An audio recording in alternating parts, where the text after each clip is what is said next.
السلام علیکم ورحمۃ اللہ وبرکاتہ۔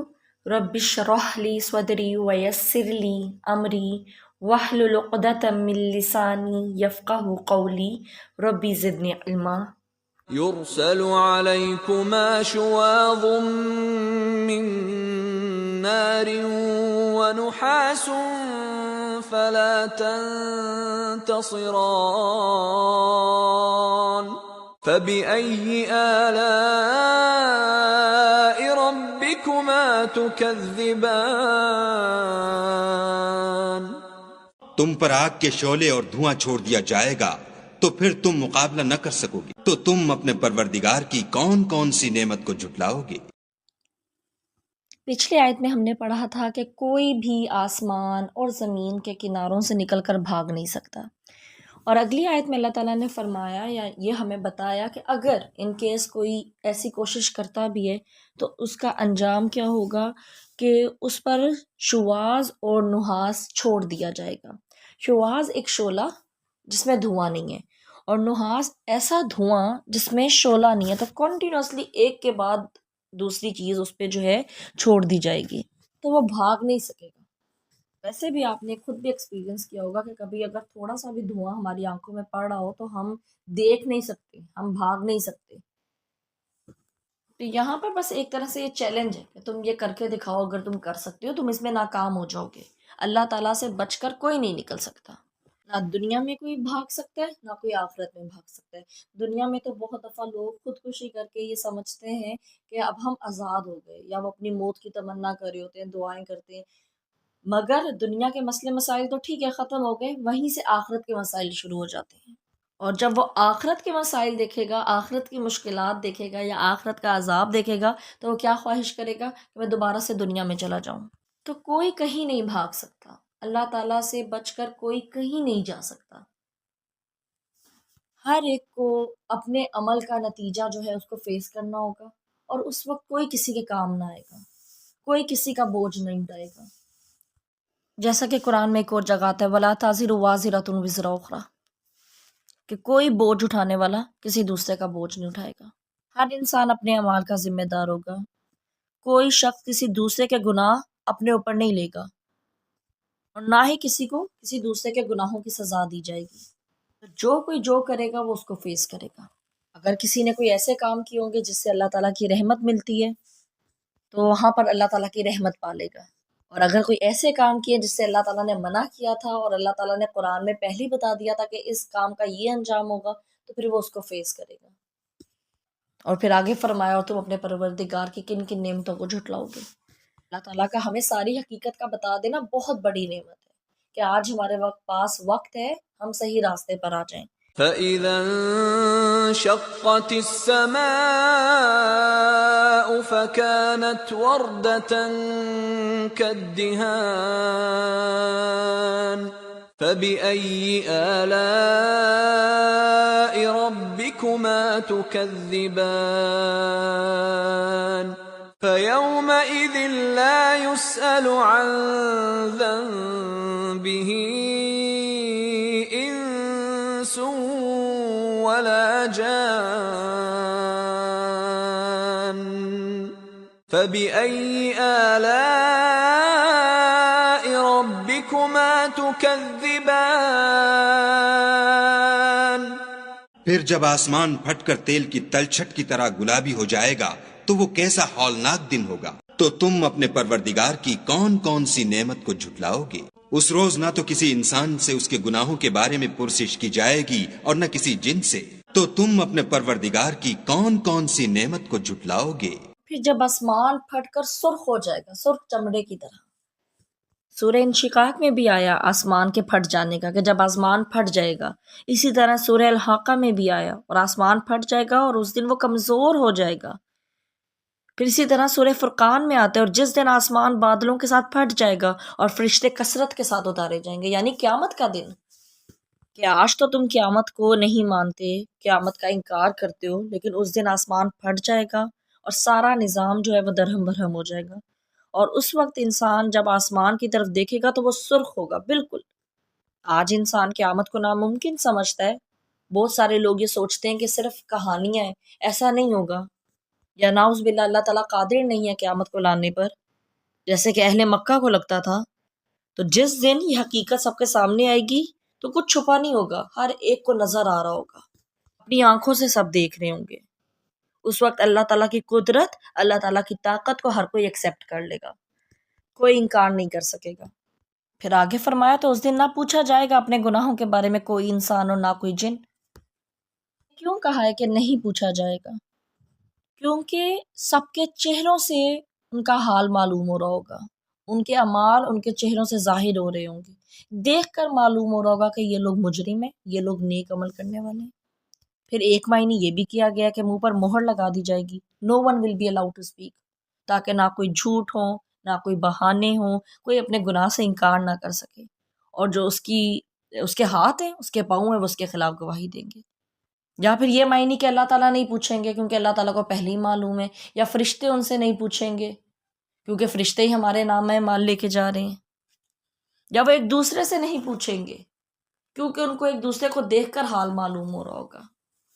جیسے کہ قرآن سے ہی ہمیں معلوم ہوتا ہے نا کہ جو نیک لوگ ہوں گے، اچھے کام کرنے والے لوگ ہوں گے، ان کے چہرے اس دن سفید ہوں گے، تازہ ہوں گے، اور جو غلط کام کرنے والے تھے، گندے کام کرنے والے تھے، برے کام کرنے والے تھے، اللہ تعالیٰ کی نافرمانی کرنے والے تھے، ان کے چہرے اس دن سیاہ ہوں گے، خوف زدہ ہوں گے، کوئی رونق نہیں ہوگی چہرے پر۔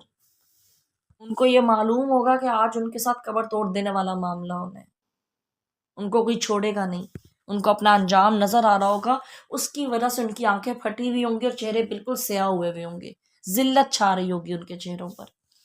يعرف المجرمون بسيماهم فيؤخذ بالنواصي والأقدام فبأي آلاء ربكما تكذبان هذه جهنم التي يكذب بها المجرمون يطوفون بينها وبين حميم آن فبأي آلاء ربكما تكذبان گناہ گار اپنے چہرے ہی سے پہچان لیے جائیں گے تو پیشانی کے بالوں اور پاؤں سے پکڑ لیے جائیں گے، تو تم اپنے پروردگار کی کون کون سی نعمت کو جھٹلاؤ گے؟ یہی وہ جہنم ہے جسے گناہ گار لوگ جھٹلاتے تھے، وہ دوزخ اور کھولتے ہوئے گرم پانی کے درمیان گھومتے پھریں گے، تو تم اپنے پروردگار کی کون کون سی نعمت کو جھٹلاؤ گے؟ اپنی علامتوں سے چہرے کی حالت سے پہچانے جا رہے ہوں گے، اور پھر ان کو ان کی پیشانی کے بالوں اور قدموں سے پکڑا جائے گا، پکڑ کر الٹے بل جہنم میں گرایا جائے گا، اور جب ان کو جہنم میں گرایا جائے گا تو ان سے کہا جائے گا یہ ہے وہ جہنم جس کا تم انکار کرتے تھے، ہذہ جہنم التی یکذب، کہ یہ وہ جہنم ہے جس سے تم انکار کر رہے تھے، جس کو جھٹلا رہے تھے، جس پر یقین نہیں رکھ رہے تھے۔ اس جہنم میں جا کر ان کا انجام کیا ہوگا کہ وہ جہنم اور گرم پانی کے درمیان چکر لگائیں گے۔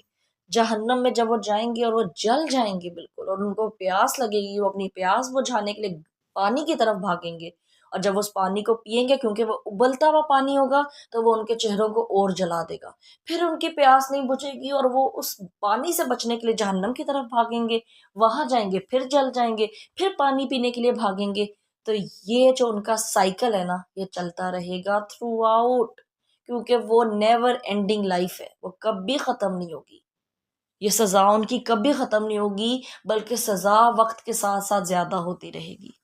یطوفونا، یہ جو اعتکاف ہے نا کہ یہ جو چکر لگانا ہے، بس وہ ایک جگہ سے دوسری جگہ، پھر وہیں واپس، پھر اس جگہ، یہ چکر لگاتے رہیں گے جہنم اور کھولتے ہوئے پانی کے درمیان، ان کو سکون نہیں ملے گا۔ فَبِأَيِّ آلَاءِ رَبِّكُمَا تُكَذِّبَانِ، تو کون سی نعمتوں کو اپنے رب کے تم جھٹلاؤ گے، کون کون سی نعمتوں کو، کہ اللہ تعالیٰ نے ہمیں پہلے ہی بتا دیا۔ اور مجرم ہونا کیا ہے، یہاں پہ کافر نہیں کہا گیا، یہاں پہ مجرم کہا گیا ہے۔ ہر وہ شخص مجرم ہے جو اللہ تعالیٰ کا انکار کرتا ہے، جو اللہ تعالیٰ کے ساتھ شرک کرتا ہے، جو اللہ تعالیٰ کی آیتوں کا مذاق اڑاتا ہے، جو اللہ تعالیٰ کی نافرمانی کرتا ہے، وہ سب مجرم ہے۔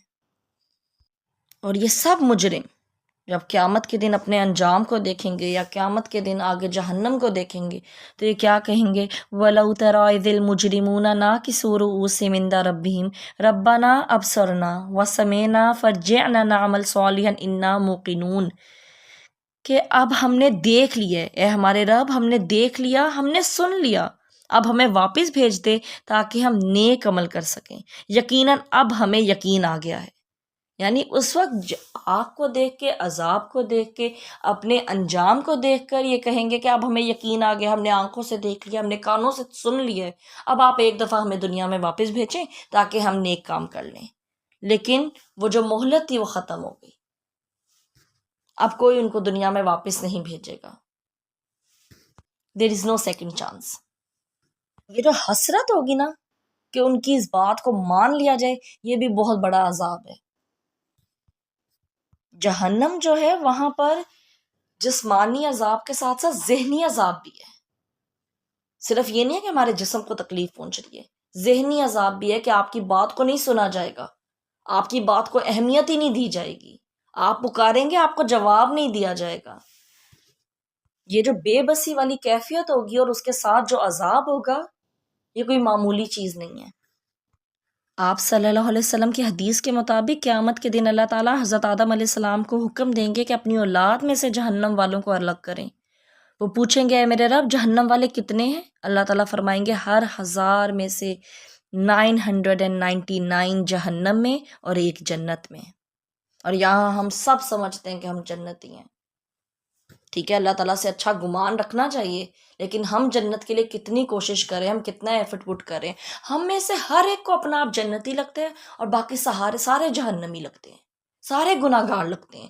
ہم جو گناہ کرتے ہیں اس کو ہم جسٹیفائی کر لیتے ہیں، اور کوئی اور کو اگر کوئی گناہ کر رہا ہے یا ہم نے اس کو دیکھ لیا یا ہمیں پتہ چل گیا تو ہم ان کے لیے سزائیں سناتے ہیں، اپنی ہمیں فکر ہی نہیں ہے۔ ٹھیک ہے، ہم آپ صلی اللہ علیہ وسلم کی امت میں سے ہیں، ہم کلمہ پڑھا ہوا ہے، ہمارا اللہ پر ایمان ہے، ہم جنت میں چلے جائیں گے، لیکن کیا جہنم کا عذاب برداشت کرنا آسان ہے؟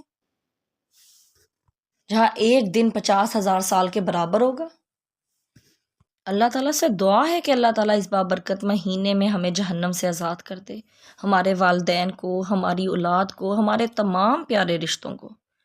اللہ تعالیٰ ہمیں ان لوگوں میں شامل کر لے جن کے لیے نیکی کرنا آسان ہے، جن کے لیے گناہوں کو چھوڑنا آسان ہے۔ یا اللہ آپ ہمیں ان لوگوں میں شامل کر لیں جن سے آپ راضی ہوتے ہیں، اور ہم سے ایسے اعمال کروا لیں جن سے ہم آپ کی رحمت کے قریب ہو جائیں، ہم جنت کے قریب ہو جائیں۔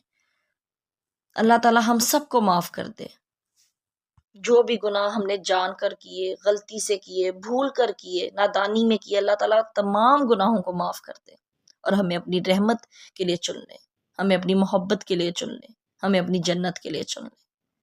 آمین سو آمین۔ السلام علیکم ورحمۃ اللہ وبرکاتہ۔